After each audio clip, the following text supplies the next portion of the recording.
निर्मला ने सिद्धार्थ से जयपुर जाने के लिए मना कर दिया था, जिसकी वजह से सिद्धार्थ बहुत परेशान हो गया था। दूसरी तरफ बीरेन शर्मा ने भी गुरु द्रोण से सिद्धार्थ के बिना वहां रुकने से मना कर दिया था। तीसरी तरफ अमन ने रोहन से रिया माथुर के बारे में खुलासा कर दिया था, जिसे जानकर रोहन के होश उड़ गए थे। उसे यकीन नहीं हो रहा था कि जगत प्रसाद माथुर अपनी ही पोती के लिए इतना बड़ा खतरा बन सकते हैं। सिद्धार्थ ने जब ये बात बीरेन को बताई कि उसकी मां निर्मला ने जाने से मना कर दिया है, तो बीरेन भी थोड़ा चिंतित हो गए थे। क्योंकि उन्होंने सिद्धार्थ के लिए गुरु द्रोण से बैर मोल ले लिया था, और इसके बाद अगर सिद्धार्थ उनके साथ नहीं जाता तो ये बीरेन के लिए अपमान का विषय हो सकता था। इसलिए बीरेन भी परेशान हो गए थे। दूसरी तरफ निर्मला महेश के सामने बैठी हुई अपने आप से बातें किए जा रही थी, जहां पर वो बार बार महेश से जयपुर ने उनके साथ ये किया, जयपुर ने उनके साथ वो किया कहते हुए जयपुर ना जाने की बातें कर रही थी। और उसके बगल में बैठा गुल्लू निर्मला की बातें सुन रहा था। निर्मला को इस बात की भनक भी नहीं थी कि वो गुल्लू के सामने जो बातें कर रही है वो कुछ ही देर में सिद्धार्थ के पास पहुंच जाने वाली है। निर्मला कुछ देर तक वहां बैठकर बड़बड़ाती रही, और उसके बाद फिर वो वहां से उठकर जाने लगी कि तभी महेश ने उसका हाथ पकड़ लिया। महेश के द्वारा हाथ पकड़े जाने पर निर्मला रुक गई थी, और जब उसने पलट कर देखा तो पाया कि महेश आंखें खोले हुए है। आप जाग रहे हैं? निर्मला ने सवाल किया। हाँ, और मैंने सुना भी जो तुमने कहा है, महेश ने बहुत ही धीमी आवाज में कहा। तो क्या मैंने गलत कहा? वो मुझे और आपको जयपुर ले जाना चाह रहा है। जयपुर छोड़ो, मैं राजस्थान भी नहीं जाना चाहती। बस एक बार बीरेन जी के कहने पर चली गई थी, लेकिन मैंने बिसलपुर से बाहर कदम नहीं रखा था। अब मेरा मन वापस जाने का नहीं है। अगर मैं राजस्थान की धरती पर पैर रखती हूँ तो मुझे हम दोनों का अतीत याद आता है, और मैं अपने अतीत को याद नहीं करना चाहती। निर्मला एक ही सांस में ये सारी बातें बोलती चली गई थी। वो पुरानी बातें थी निर्मला, उसमें सिर्फ माँ की गलती नहीं थी, हमने भी गलती की थी और रमेश ने भी की थी। महेश ने निर्मला से कहा। विदित हो रमेश महेश के भाई का नाम था, और रमेश ने ही सिद्धार्थ की मां के पास रुपयों का थैला उस दिन चुराया था जिस दिन ईटानगर सिटी हॉस्पिटल के ऊपर अटैक हुआ था। और उस दिन के बाद से ही सिद्धार्थ की पूरी जिंदगी पूरी तरह से बदल गई थी, और उसके साथ ऐसी ऐसी घटनाएं घट गई थी जिसके बारे में सिद्धार्थ ने अपने सपने में भी नहीं सोचा था। अच्छा, तो आपके छोटे भाई की गलती की सजा आपको देना, आपकी बहन की गलती की सजा आपको देना, ये कहाँ का न्याय है? आपको अभी लगता है कि आपकी मां ने सही किया था? निर्मला ने थोड़ा गुस्सा दिखाते हुए कहा। जो बातें बीत गई उनको याद करने से क्या फायदा? रमेश जेल में है, बाकी वो दोनों कब के मर चुके हैं। अब हम कब तक उस बात को दिल से लगाकर बैठे रहेंगे? छोड़ो अभी, और जो सिद्धार्थ करना चाह रहा है उसे करने दो। निर्मला की बात सुनने के बाद महेश ने कहा। जब महेश ने निर्मला से ये कहा कि सिद्धार्थ जो करना चाह रहा है उसे करने दो, तो निर्मला थोड़ा सा चौंक गई थी। तो आप चाह रहे हैं कि सिद्धार्थ आपको लेकर जयपुर जाए? निर्मला ने चौंकते हुए कहा। ये सिद्धार्थ का फैसला है निर्मला, उसे खुद से फैसला लेने दो। उसे जयपुर और हमारी पुरानी जिंदगी के बारे में कुछ नहीं मालूम। अगर तुम उसे रोकोगी तो वो सवाल करेगा, फिर तुम सफाई दोगी, और अगर उसे वो सफाई जची नहीं और उसने खोजबीन चालू कर दी तो उसे हमारी पिछली जिंदगी के बारे में पता चल जाएगा। और मैं नहीं चाहता कि सिद्धार्थ को कभी असलियत के बारे में पता चले। महेश ने निर्मला को समझाते हुए कहा। महेश की बात सुनकर निर्मला का अशांत मन थोड़ा थोड़ा शांत होने लगा था।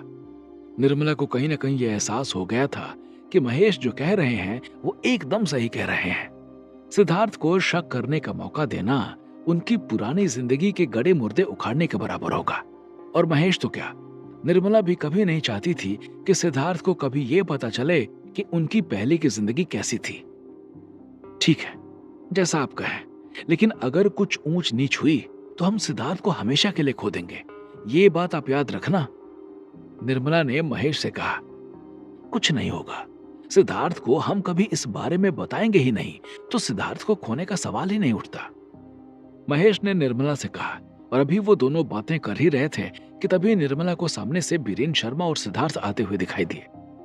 महेश जहां एडमिट थे वो एक बहुत बड़ा हॉल था, और महेश का बेड एक कोने में पड़ा हुआ था। क्योंकि जब कोई गेट से हॉल में घुसता था तो उसे सामने से आता इंसान दिख जाता था, इसलिए जैसे ही सिद्धार्थ बीरेन शर्मा के साथ अंदर आया कि निर्मला ने उसे देख लिया था।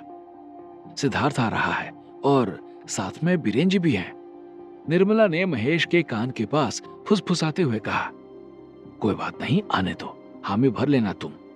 महेश ने निर्मला से कहा और उसके बाद अपनी आंखें बंद कर ली थी, मानो वो सिद्धार्थ से नजर ही नहीं मिलाना चाह रहे थे।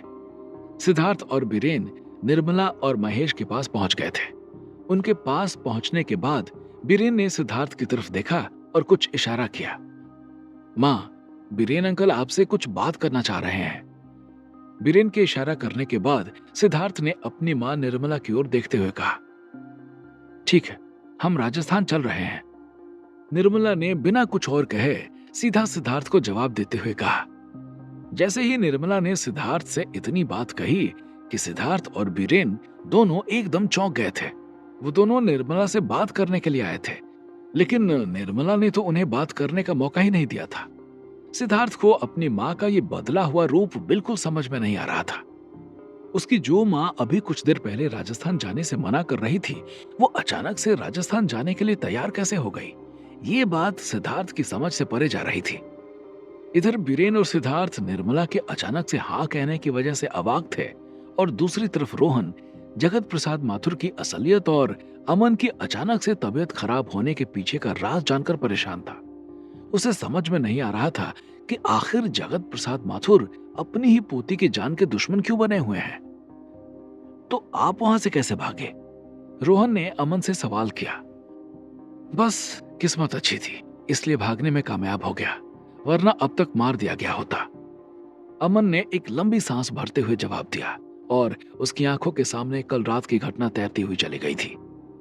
अमन ने जब ये सुना कि सुयश और जगत प्रसाद माथुर आपस में मिले हुए हैं और सिद्धार्थ को ढूंढ रहे हैं ताकि वो सिद्धार्थ को अपने किसी तथाकथित बॉस के हवाले कर सके, तो अमन का कलेजा धक करके रह गया था। वो अभी इस बारे में रिया को बताने की सोच ही रहा था कि तभी सुयश के पास रिया का फोन आ गया था और जब सुयश के पास रिया का फोन आया तो उसने बताया कि सिद्धार्थ मिल चुका है। सिद्धार्थ के मिलने के बारे में जानकारी पाकर जगत प्रसाद माथुर और सुयश दोनों वहां से रिया की बताई हुई जगह की ओर चले गए थे और उनके जाने के बाद अमन को एक मौका मिल गया था और वो वहां से भागने के बारे में सोचने लगा था। अभी तक हुई घटनाओं और उसके बाद जगत प्रसाद माथुर और सुयश के बीच में हुई बात को सुनकर अमन इतना तो समझ ही चुका था कि ये लोग सिद्धार्थ को पाने के लिए रिया माथुर और उसे दोनों को नुकसान पहुंचाने में जरा सा भी नहीं चुकेंगे। इसलिए उसने पहले अपनी जान बचाना बेहतर समझा और जैसे ही सुयश और जगत प्रसाद माथुर वहां से गए कि अमन ने कराहना चालू कर दिया था। उसके कराहने की आवाज सुनकर बाहर बैठी हुई नर्स दौड़कर अंदर आ गई थी और अमन को होश में आया देखकर वो खुशी से उछल पड़ी थी। वो ये बात डॉक्टर को बताने जा ही रही थी कि तभी अमन ने कहा, पहले मेरे शरीर से ये सब निकालो, मेरे पूरे शरीर में खुजली हो रही है। अमन के इतना कहते ही उस नर्स ने बिना कुछ सोचे समझे अमन के शरीर से जितनी भी मशीनें लगी थी उनको हटाना शुरू कर दिया था और जैसे ही अमन के हाथ पैर फ्री हुए और वो उठकर खड़ा हुआ कि उसने नर्स को पीछे से पकड़ लिया और वहां रखी हुई एक कैंची उठाकर नर्स के गले पर रख दी थी। अचानक से अमन के द्वारा हमला किए जाने से वो नर्स बहुत ज्यादा डर गई और रो पड़ी थी। ये आप क्या कर रहे हैं? नर्स ने घबराई हुई आवाज में सवाल किया। चुपचाप बता कि मुझे बीमार करने के लिए कौन सी दवा दी गई थी और इसके पीछे किसका हाथ है? अमन ने उससे सवाल किया, लेकिन उस नर्स ने किसी भी तरह की जानकारी होने से मना कर दिया था।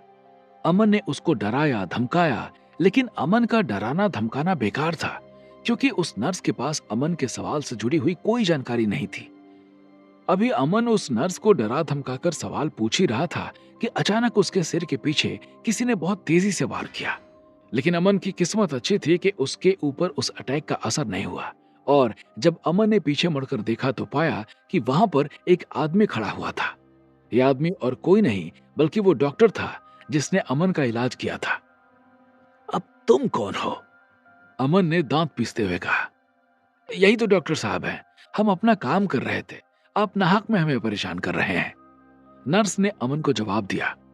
दरअसल वो डॉक्टर सुयश के बुलावे पर वहां आया था और जब उसने ये देखा कि अमन ने नर्स को पकड़ रखा है तो उसने अमन के ऊपर हमला कर दिया था। तो तुम हो जिसने मुझे अभी तक बेहोश कर रखा था। इतना कहते हुए अमन ने नर्स को दूसरी तरफ झटक दिया था और उस डॉक्टर की ओर बहुत गुस्से के साथ बढ़ा।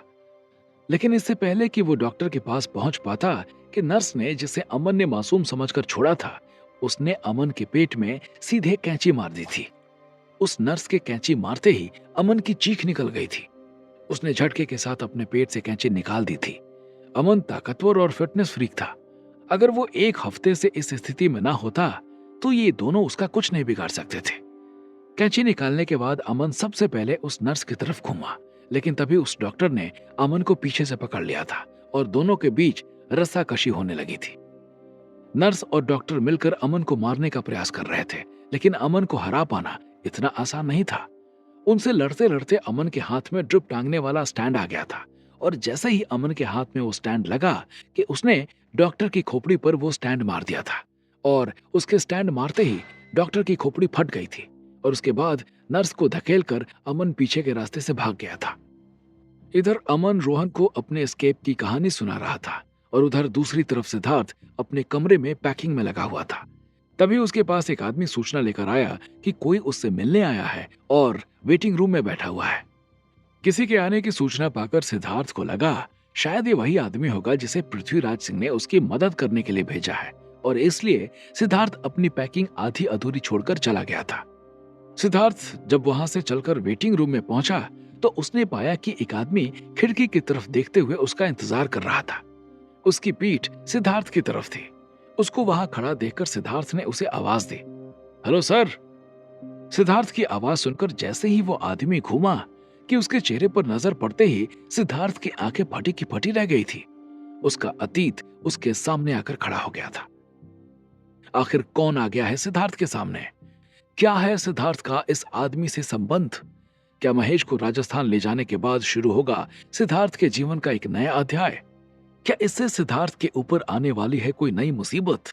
क्या होंगे इन सवालों के जवाब? हमें कमेंट करके जरूर बताएं, और आगे की कहानी जानने के लिए सुनते रहिए भूमिपुत्र सिर्फ पॉकेट एफएम पर।